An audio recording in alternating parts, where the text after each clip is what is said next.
என் பேர் சிவகாமி. நான் பேராலிம்பிக் சர்வதேச விளையாட்டு வீராங்கனை.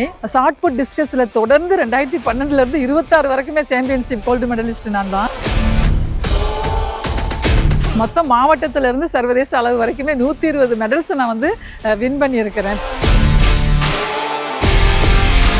எங்கள் ஃபேமிலியில் வந்து பார்த்தீங்கன்னா நானும் பிளைண்டு, என்னுடைய அக்கா 2 பேருக்கும் பார்வை இல்லை. நான் வந்து பிடி பீரியடுக்காகவே நான் ஸ்கூலுக்கு போவேன். என் ஹஸ்பண்டுக்கு வந்து ரொம்ப ஸ்போர்ட்ஸில் வந்து ஒரு பெரிய லெவலில் கொண்டு வரணும்னு ரொம்ப அவங்களுக்கு இன்ட்ரெஸ்ட் எடுத்து அவங்க எனக்கு சொல்லிக் கொடுப்பாங்க. பக்கத்தில் ஒரு காலி இடத்துல தான் நான் வந்து தொடர்ந்து ப்ராக்டிஸ் பண்ணிகிட்டே இருந்தேன். 2018 இருந்தே வந்து தொடர்ந்து வந்து மனு கொடுத்துட்டே இருந்தேன். எப்படியாவது வந்து நமக்கு ஒரு வேலை கிடைச்சிடாதா, ஏஜும் ஆயிட்டே இருக்குது அப்படின்னு நினைச்சிட்டு ஒரு கட்டத்துல ரொம்ப நான் சோர்ந்து போயிட்டேன். இவ்வளவு நம்ம அச்சீவ்மெண்ட் பண்ணி கூட நமக்கு ஒண்ணுமே நடக்கலையேன்னு சொல்லிட்டு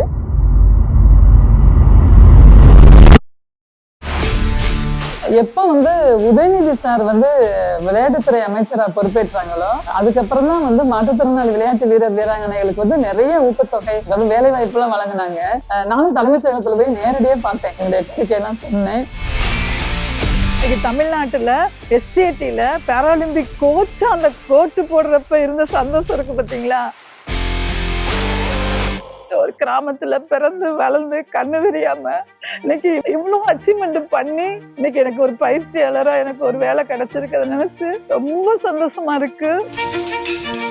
கடைக்கு போகணும்னா கூட நான் வந்து ஸ்டிக் யூஸ் பண்ணிட்டு போவேன். கண்ணு தெரியாதா அப்படின்னு கேக்குறப்ப எனக்கு ரொம்ப மனசு கஷ்டமா இருக்கும். இப்போ வந்து நான் வெளியில போகும்போது என்னோட ஸ்டிக்கு அவங்களுக்கு கண்ணுக்கு தெரியல, நான் வின் பண்ண மெடல்ஸ், நான் சாதிச்சது இதுதான் அவங்களுக்கு கண்ணுக்கு தெரியுதுறப்ப எனக்கு ரொம்ப சந்தோஷமா இருக்குது.